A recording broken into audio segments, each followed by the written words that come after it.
그래도 이왕 왔는데 간단한 거라도 같이 밥 한 끼 먹으면 어떨까?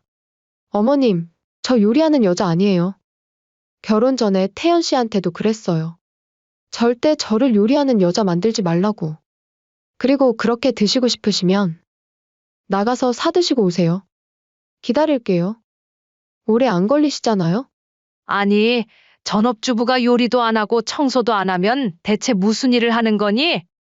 어머니가 무슨 상관이에요? 별꼴이네요. 왜 상관이 없니? 우린 가족 아니니?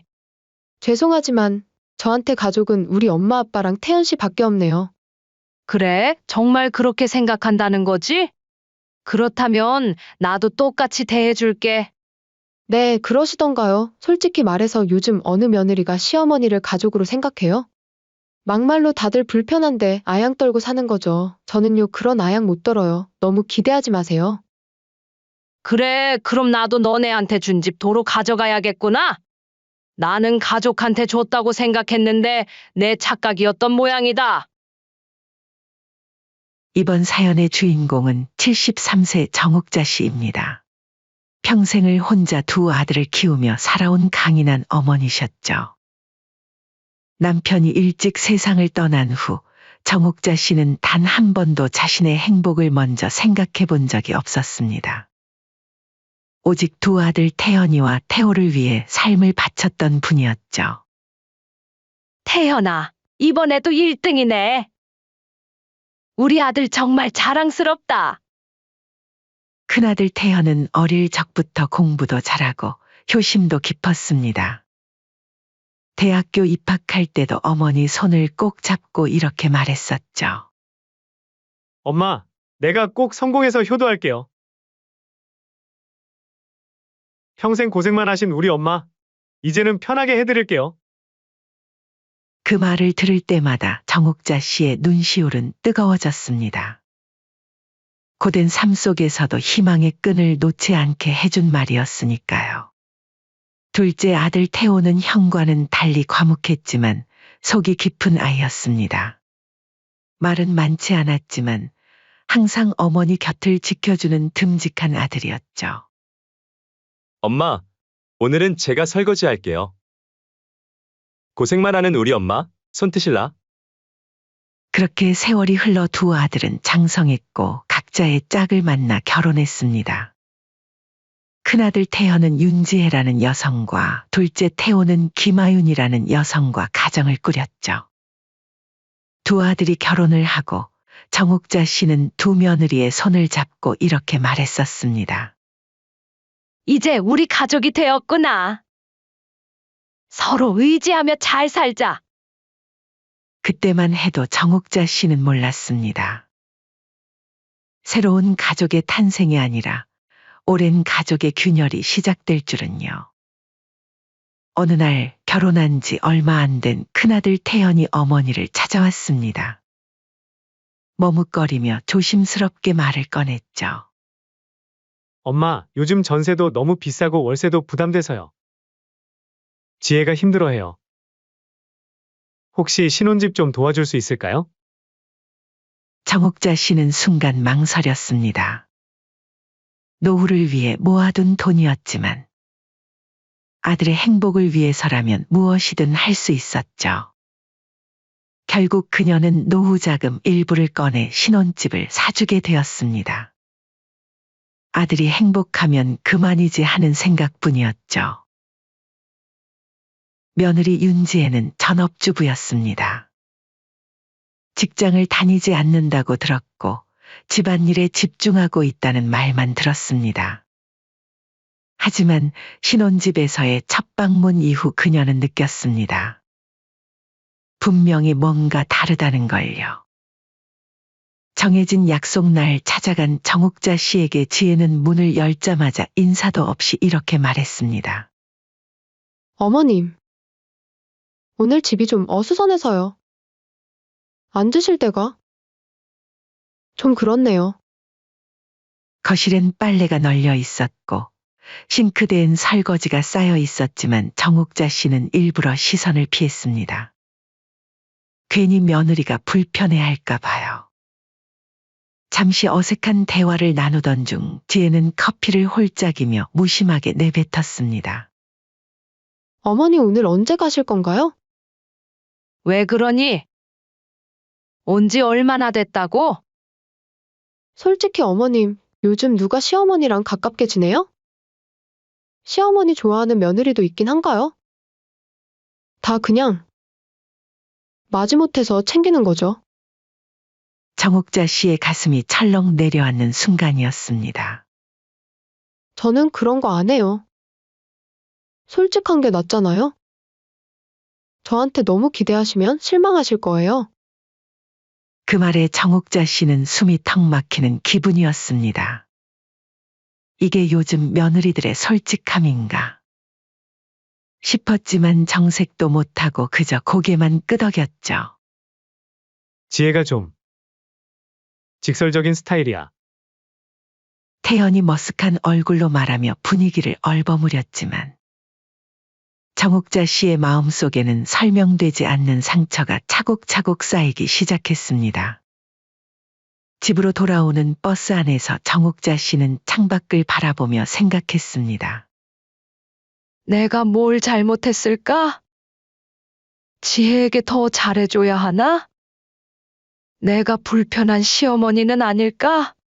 그날 밤 정옥자 씨는 오래된 앨범을 꺼내 두 아들의 어린 시절 사진을 바라보았습니다.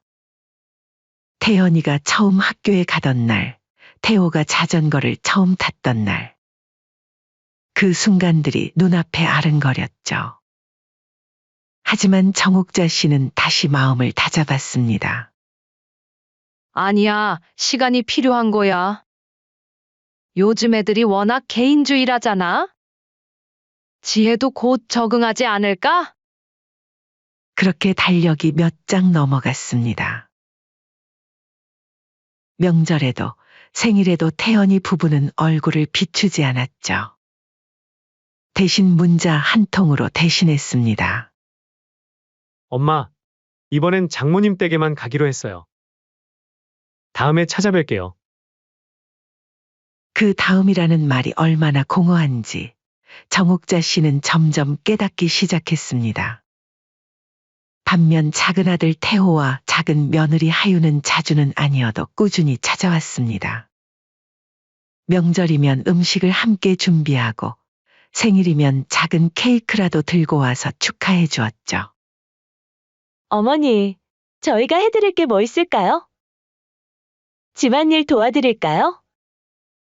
작은 며느리 하윤의 따뜻한 말 한마디에 정옥자 씨의 마음은 녹아내렸습니다. 하지만 그녀의 눈은 자꾸만 현관문 쪽으로 향했죠. 혹시나 큰아들 부부도 오지 않을까 하는 기대감으로. 하지만 그 문은 열리지 않았습니다. 그렇게 시간이 흐르던 어느 날, 큰아들 태연에게서 전화가 왔습니다. 엄마, 우리 집 청소기 망가졌는데? 지혜가 무선 청소기 하나 있으면 좋겠대요. 혹시 하나만 사주실 수 있어요? 큰아들 부탁에 정옥자 씨는 며칠 후 직접 무선 청소기를 사들고 아들 집을 찾아갔습니다. 초인종을 누르자 며느리 지혜가 문을 열었습니다. 청소기 상자를 든 정옥자 씨를 보더니 반가운 기색 하나 없이 무표정하게 말했죠. 아, 그거. 거기 두고 가시면 돼요. 고생하셨어요. 그 말에 정옥자 씨의 발걸음이 머뭇거렸습니다. 그래도 여기까지 왔는데. 잠깐만 앉았다 쉬었다 가면 안 될까? 괜찮지? 지혜는 말없이 문을 열어줬고 정옥자 씨는 무선 청소기를 현관 구석에 세워두고 조심스럽게 집 안으로 들어섰습니다. 마치 남의 집에 들어서는 듯한 낯선 느낌이 들었죠. 거실은 여전히 정리되지 않았고 지혜는 소파에 앉아 핸드폰을 만지작거리며 정옥자 씨와 눈도 잘 마주치지 않았습니다. 집 안 분위기는 차갑기 그지없었죠. 정옥자 씨는 이 어색한 침묵을 깨고 싶었습니다. 소파 한쪽에 조심스럽게 앉으며 말을 꺼냈죠. 지혜야. 태연이는 회사 잘 다니고 있니? 네, 뭐. 늘 그렇죠. 지혜의 대답은 짧고 냉랭했습니다. 손가락은 여전히 핸드폰 화면을 스크롤하고 있었죠. 정옥자 씨는 다시 용기를 내어 말했습니다. 그래도 이왕 왔는데 간단한 거라도 같이 밥 한 끼 먹으면 어떨까? 그녀의 목소리에는 간절함이 묻어났습니다. 단지 음식이 아니라 가족의 따뜻함을 원했던 것이었죠. 지혜는 그제야 핸드폰에서 눈을 떼고 정옥자 씨를 바라보았습니다. 하지만 그 눈빛에는 따뜻함이 없었죠. 어머님, 저 요리하는 여자 아니에요. 결혼 전에 태연 씨한테도 그랬어요. 절대 저를 요리하는 여자 만들지 말라고. 옥자 씨는 마음 한편에는 전업주부가 요리도 청소도 안 한다는 말에 따지고 싶은 마음이 굴뚝 같았지만 가뜩이나 불편해하는 큰며느리 때문에 애써 참으며 미소 짓고 말했습니다. 아, 그래. 요즘 젊은 사람들은 다들 바쁘니까. 말없이 고개를 끄덕이며 다시 한번 웃으며 말했죠. 그럼 뭐 시켜서라도 같이 한 그릇 먹자. 오랜만에 얼굴 봤으니. 이번에는 정말 간단한 요청이었습니다. 함께 배달 음식이라도 먹자는 그저 가족으로 함께 하자는 제안이었죠. 그러자 큰 며느리 지혜는 비웃듯 고개를 돌리고 말했습니다. 그렇게 드시고 싶으시면 나가서 사드시고 오세요. 기다릴게요. 오래 안 걸리시잖아요? 그 순간 정옥자 씨의 손끝이 떨리기 시작했습니다. 수십 년간 참고 살아온 그녀였지만 이젠 무언가 끊어지는 소리가 가슴 속에서 들리는 듯했죠. 말없이 자리에서 일어나 신발을 신으며 돌아서기 직전 마지막으로 입을 열었습니다. 청소기 저기 세워놨어. 꼭 쓸 일 있을 거야. 그리고 잠시 멈춘 뒤 덧붙였습니다. 그리고 내가 오는 게 그렇게 불편하다면 앞으로 안 올게. 네, 그러세요. 조심히 들어가세요. 그렇게 아파트를 나와 정옥자 씨는 한동안 걸었습니다. 편의점 앞 벤치에 앉아 삼각김밥과 컵라면을 앞에 두고 정옥자 씨는 잠시 하늘을 올려다봤습니다. 이렇게까지 큰아들 부부와 잘 지낼 필요가 있을까? 그녀의 머릿속에는 과거의 장면들이 스쳐 지나갔습니다. 태연이를 위해 밤새 옷을 꿰매던 날, 아들이 열이 나서 밤새 간호하던 날, 학교 행사에 참석하기 위해 새벽부터 일어나 도시락을 싸던 날, 그리고 결혼 후 태연이가 점점 멀어지던 순간들, 생일에도 오지 않고 문자만 보내던 날, 명절에 다음에 갈게요 라고 말하던 순간들. 이제는 그저 부탁할 때만 연락하는 관계가 되었습니다. 그러는 사이 둘째 태호와 며느리 하유는 자주는 아니어도 진심으로 찾아왔죠. 명절이면 손수 음식을 준비해 가져오고 생일이면 소박하지만 정성 어린 선물을 준비했습니다. 어머니, 이번 주말에 저희 집에서 같이 식사해요. 제가 어머니 좋아하시는 두부찌개 끓일게요. 작은 며느리 하윤의 그 말 한마디가 정옥자 씨에게는 얼마나 큰 위로가 되었는지 모릅니다. 편의점 컵라면을 먹으며 옥자 씨는 생각했습니다. 같은 내 자식인데 어쩜 이리 다를까? 내가 뭐 잘못했을까? 태연이를 너무 편하게 키웠나? 하지만 그날 밤 옥자 씨의 마음에는 어떤 결단이 서서히 자리 잡기 시작했습니다. 이제 다 정리하자.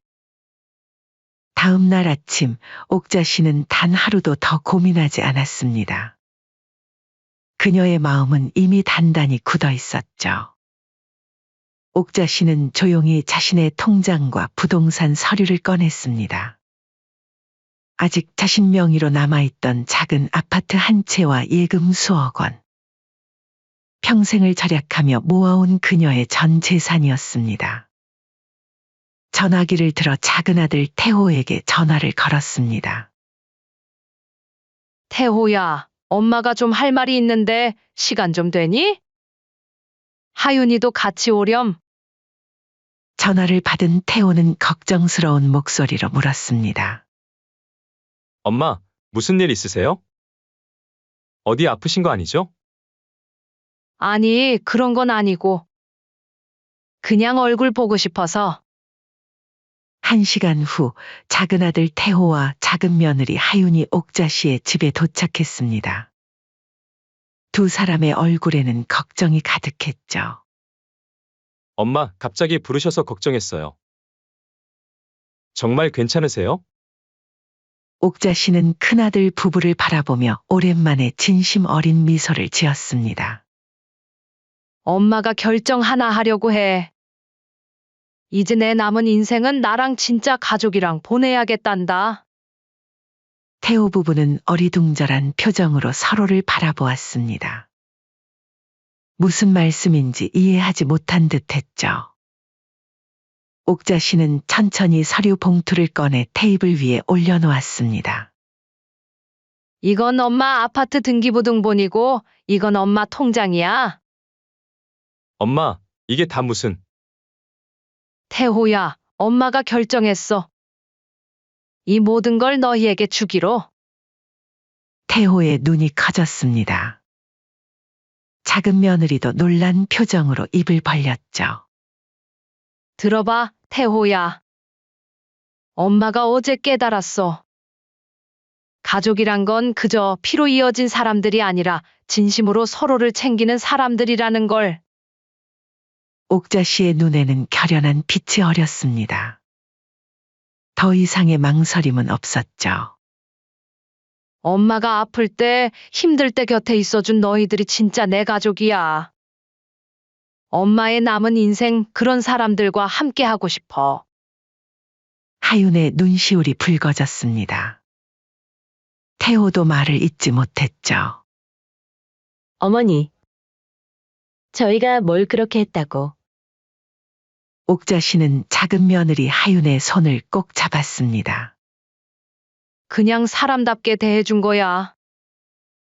그게 얼마나 소중한 건지 이제야 깨달았어. 그날 오후 옥자 씨는 변호사 사무실로 향했습니다. 태호 부부의 만류에도 불구하고 그녀의 결심은 확고했죠. 이건 내가 선택한 가족에게 주는 마음이야. 내가 힘들 때 옆에 있어준 너희가 진짜 내 자식이더라.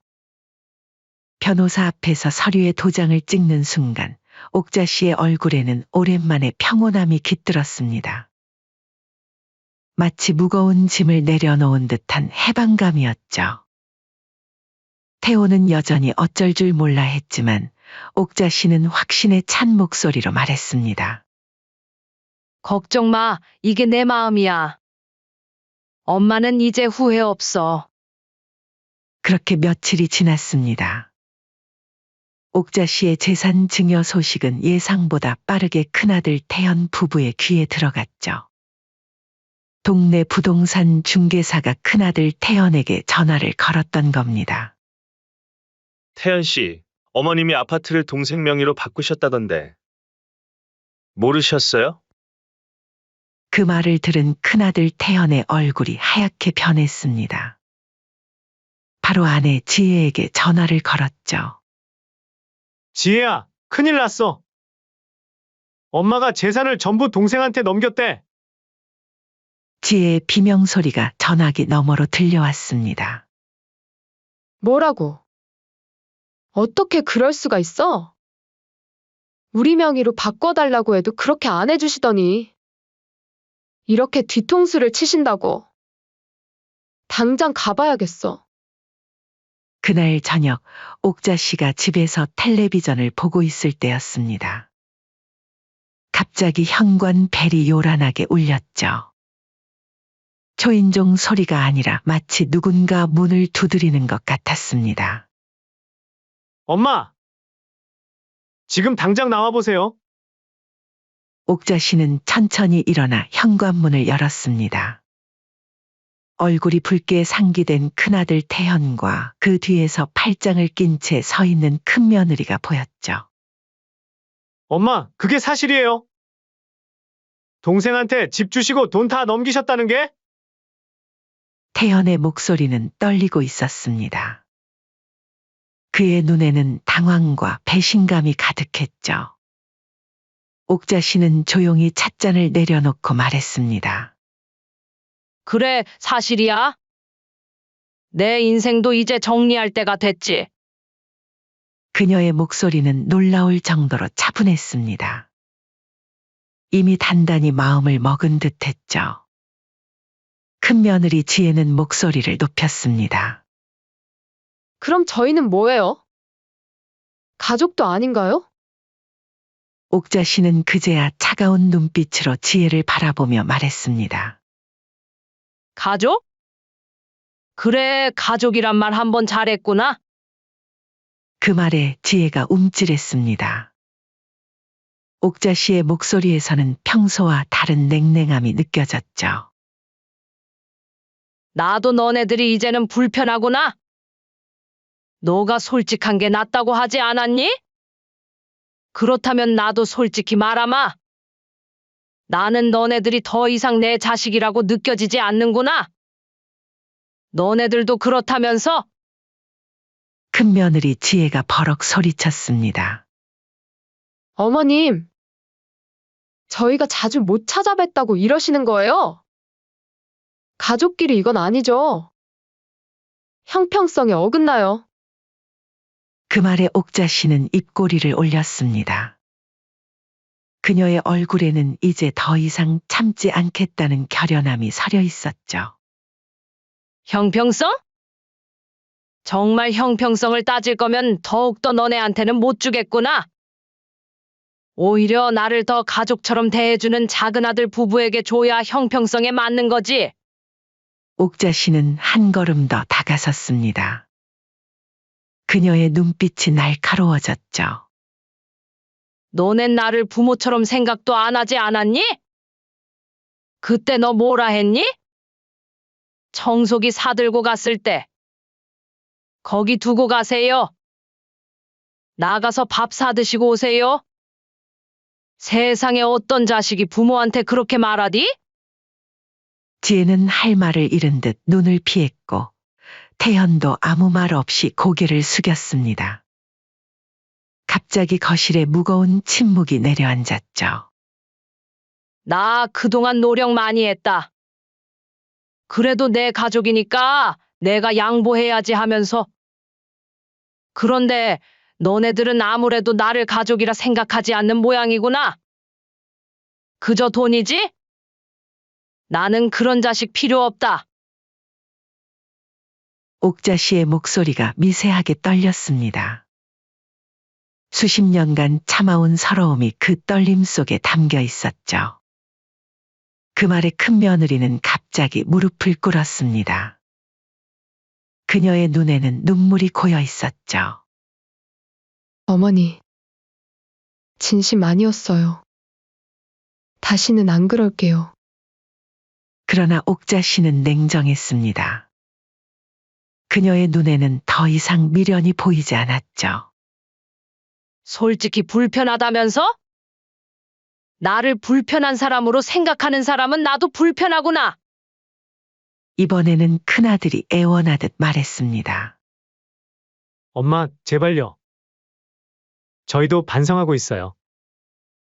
한 번만 더 기회를 주세요. 하지만 옥자 씨는 단호하게 고개를 저었습니다. 너희가 날 남으로 대했을 때 내 마음도 이미 다쳤어? 이제 와서 재산 때문에 찾아왔다고. 참 우스운 일이구나. 이제 더 이상 할 말 없으니까 그만 돌아가거라. 지혜는 결국 울음을 터뜨렸고 태연도 말없이 서 있었습니다. 둘은 뒤도 돌아보지 못한 채 돌아섰습니다. 옥자 씨는 문이 닫히는 소리를 들으며 깊은 숨을 내쉬었습니다. 그녀의 어깨에서 무거운 짐 하나가 내려간 것 같았죠. 후회는 없다. 이제 내 인생이다. 그날 밤 옥자 씨는 창문을 열고 시원한 바람을 맞으며 따뜻한 차 한 잔을 마셨습니다. 창밖의 별들이 유난히 밝게 빛나는 것 같았죠. 이제야. 숨통이 트이네. 옥자 씨는 오랜만에 편안한 숨을 내쉬었습니다. 그녀의 얼굴에는 이제 더 이상 슬픔이나 서러움이 없었습니다. 그저 잃어버린 자신을 되찾은 여인의 평온함만이 남아있었죠. 다음 날 아침, 작은 아들 태호에게서 전화가 왔습니다. 엄마, 형이 찾아갔다면서요. 많이 힘드셨죠? 옥자 씨는 미소를 지으며 대답했습니다. 아니, 괜찮아. 이제 내 선택에 후회는 없어. 그날 이후 옥자 씨의 삶은 완전히 달라졌습니다. 이젠 연락도 없이 찾아올까봐 불안해할 필요 없었고, 명절이면 혼자 차린 밥상 앞에서 눈물 흘릴 일도 없었죠. 옥자 씨는 둘째 아들 태호 부부와 함께 소박하지만 정 많은 일상을 살아가기 시작했습니다. 주말이면 함께 시장에 가서 장을 보고 태호네 집 근처의 작은 텃밭을 빌려 상추도 심었죠. 어머니, 이 상추 잎이 정말 싱싱하네요. 오늘 저녁에 쌈으로 먹어요. 작은 며느리의 말에 옥자 씨는 환하게 웃었습니다. 직접 가꾼 채소로 식탁을 차리는 기쁨은 오랜만에 느끼는 행복이었죠.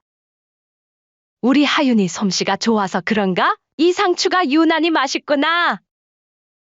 주말이면 텃밭에서 상추를 따고 손수 만든 찌개를 같이 나눠 먹으며 웃고 떠들었습니다. 이제는 더 이상 빈자리를 바라보며 한숨 쉬는 일도 없었죠. 어머니, 다음엔 감자도 심어봐요. 작은 며느리의 제안에 옥자 씨는 고개를 끄덕였습니다. 그럼 된장국에 감자 넣어서 끓이면 딱이겠네. 이제 옥자 씨의 하루하루는 소소한 행복으로 가득 찼습니다. 한편 큰아들 태연과 며느리 지혜의 부부 사이는 급속도로 무너져 갔습니다. 재산 문제로 시작된 다툼이 매일 밤 계속되었죠. 당신 때문이야. 어머니한테 그런 식으로 말하지만 않았어도 내 탓? 오빠가 뭐 했어? 어머니가 아프다고 할 때도 신경 안 썼으면서. 아니, 그건 당신이 가지 말라고 해서. 이제 와서 날 탓하지 마요. 당신도 좋아서 그랬으면서. 남자가 쪼잔하게 왜 이래? 그 애미의 그 자식이네. 방금 뭐라고 했어? 말 다 했어, 당신? 태연은 결국 직장을 옮기게 되었고 경제적으로도 불안정해졌습니다. 지혜도 스트레스로 신경이 날카로워져 결국 둘은 각자의 집으로 돌아가 별거에 들어갔죠. 옥자 씨는 그런 소식을 태호를 통해 듣게 됐지만 특별한 감정은 없었습니다. 그저 자신의 선택이 옳았음을 다시 한번 확인하는 기분이었죠.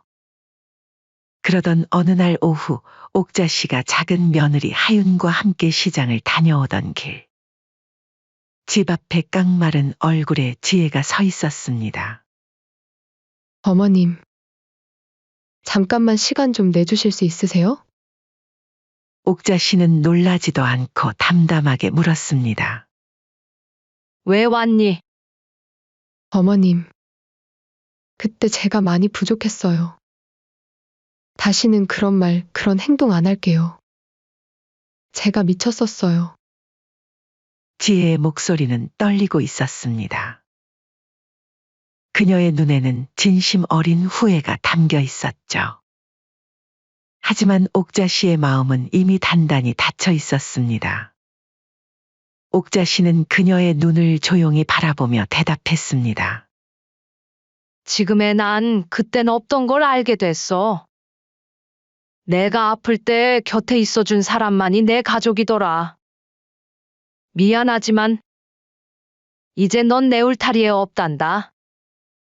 지혜는 끝내 말도 못 붙이고 돌아섰고 옥자 씨는 더는 뒤돌아보지 않았습니다. 과거에 집착하는 대신 지금의 행복을 선택한 것이었죠. 집으로 돌아오는 길, 작은 며느리 하윤이 조심스럽게 물었습니다. 어머니, 괜찮으세요? 옥자 씨는 미소를 지으며 고개를 끄덕였습니다. 응, 괜찮아. 이제 다 지나간 일이야.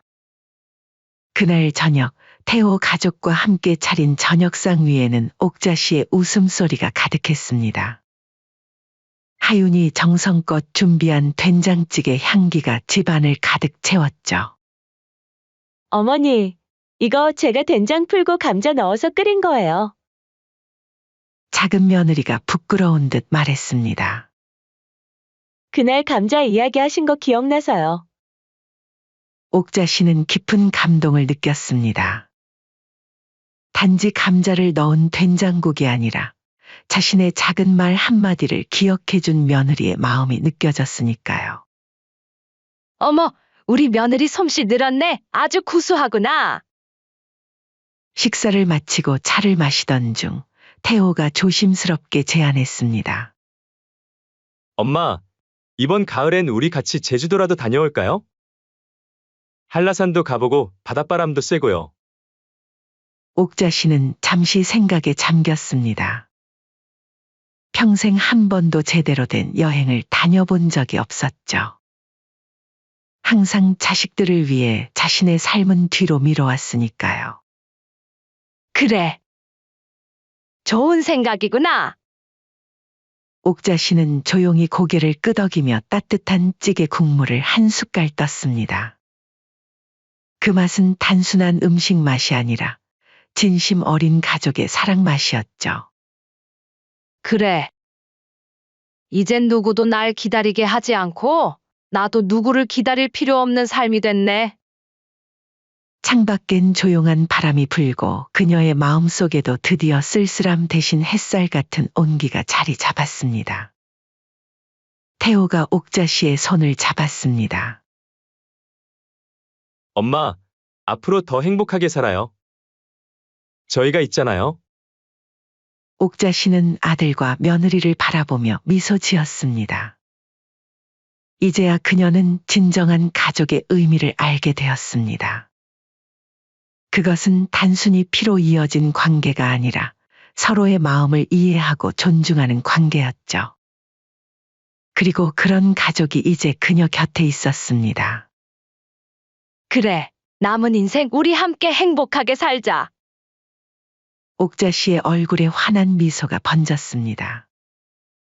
그녀는 이제 더 이상 과거의 상처에 매여 있지 않았습니다. 오직 현재와 미래만 바라보고 있었죠. 이번 이야기의 주인공 정옥자 씨는 73세에 큰 결단을 내렸습니다. 단지 재산 문제가 아니라 자신의 삶과 행복에 대한 결단이었죠. 가족이란 무엇일까요? 단순히 혈연으로 맺어진 관계일까요? 아니면 서로를 진심으로 존중하고 아끼는 관계일까요? 내가 아플 때 곁에 있어준 사람만이 진짜 내 가족이었다. 이것이 정옥자 씨가 우리에게 전하는 메시지입니다. 여러분은 어떻게 생각하시나요? 여러분의 생각을 댓글로 남겨주세요. 시청해 주셔서 감사합니다.